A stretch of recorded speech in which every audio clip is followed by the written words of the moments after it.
बेटी, अब तुम ध्यान लगाओ और बाबा भी ध्यान मुद्रा में जा रहे हैं। आंखें मत खोलो। जी बाबा जी।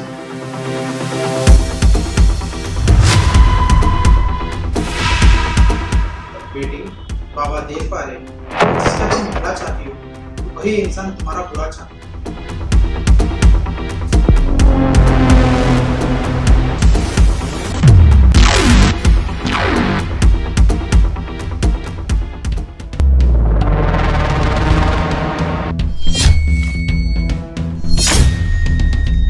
तुम सबको अपना मानती हो लेकिन तुम्हें अपना कोई नहीं मानता, और तुम्हारे पास धन आता तो है लेकिन रुकता नहीं।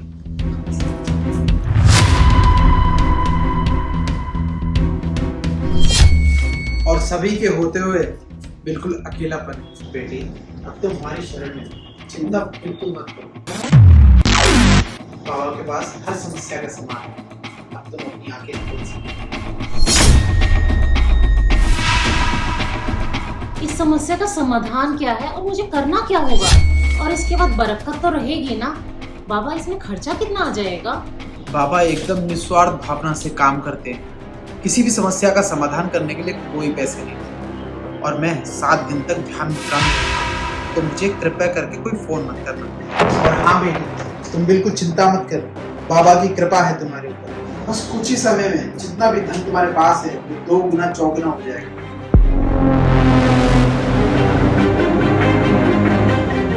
चलो बेटी, अब मैं चलता हूँ, मेरे ध्यान का समय हो गया। आयुष्मान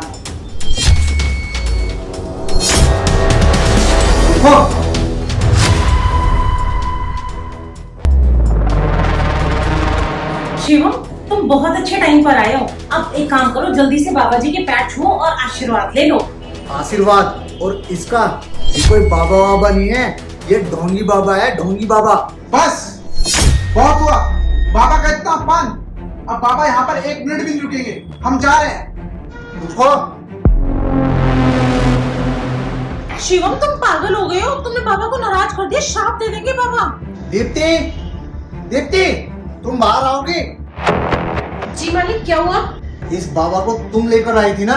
जी मालिक, मैं ही लेकर आई थी। वो क्या है ना, मेम साहब सारा दिन परेशान रहती, पूरे के पूरे दिन ना मेम साहब इंटरनेट पर जादू टोना ज्योतिष समाधान यही सारी वीडियो देखती रहती थी। तो मुझे लगा कि मेरी जानकारी में एक अच्छे बाबा है, अगर ये मेम साहब के पास आ जाएंगे ना तो हो सकता है मेम साहब को समस्या का समाधान मिल जाए। बताओ मालिक, मैंने कोई गलती की क्या? ये सब कहानियां मुझे मत सुनाओ, चुपचाप सच बता रहे हो या मैं पुलिस को बुलाऊं? मालिक, तुम मुझे यहाँ पर मेरा अपमान कराने के लिए लेकर आई थी। जल्दी से इस बालक को समझाओ कि अपनी सीमा ना लांगे, अन्यथा मुझे क्रोध आ गया तो इसे श्राप का भागीदार बनना होगा। मालकिन देखो ना, मालिक कैसे बाबा को गुस्सा दिला रहे हैं। अगर मालिक को ये सब नहीं पसंद था तो आप मत बुलाती ना बाबा को। ये थोड़ी ना है मालकिन कि बाबा को बुला के उनका अपमान करवाएंगी आप यहाँ। अब हम यहाँ पर 1 मिनट भी नहीं रुकेंगे, हम जा रहे हैं। हमारा बहुत अपमान हो चुका है यहाँ पर। रुको।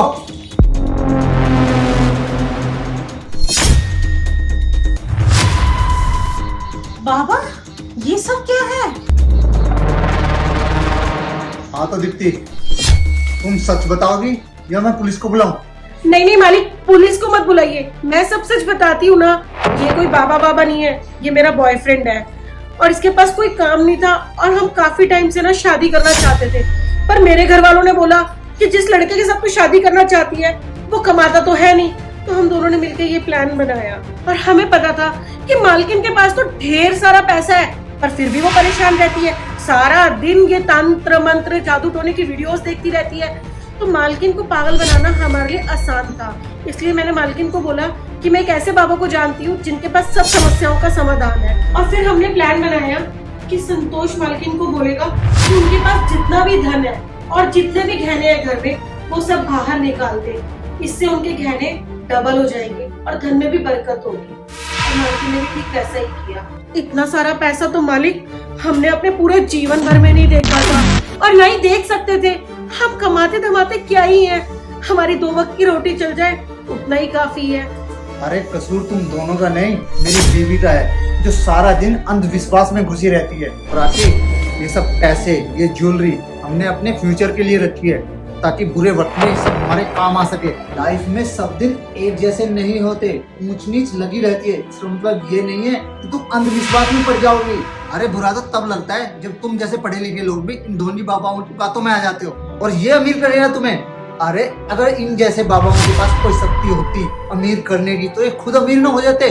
शिवम, तुम सही कह रहे हो। जब इंसान अपने ऊपर विश्वास न करके दूसरों के ऊपर विश्वास करता है तो ऐसा ही होता है। मैं भी कितनी भोली थी ना, मेरे पास सब कुछ होते हुए भी मैं ऐसे अंधविश्वास में पड़ी।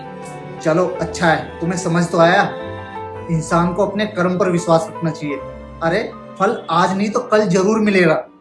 हाँ शिवम, तुम बिल्कुल सही कह रहे हो। और हाँ, इन दोनों को मैं ऐसे नहीं छोड़ सकता। इनको तो मैं पुलिस के हवाले करूंगा। चलो बाबा, ये सब पैसे निकालो और तुम्हारे अच्छे दिन शुरू हो रहे हैं, वो भी जेल में।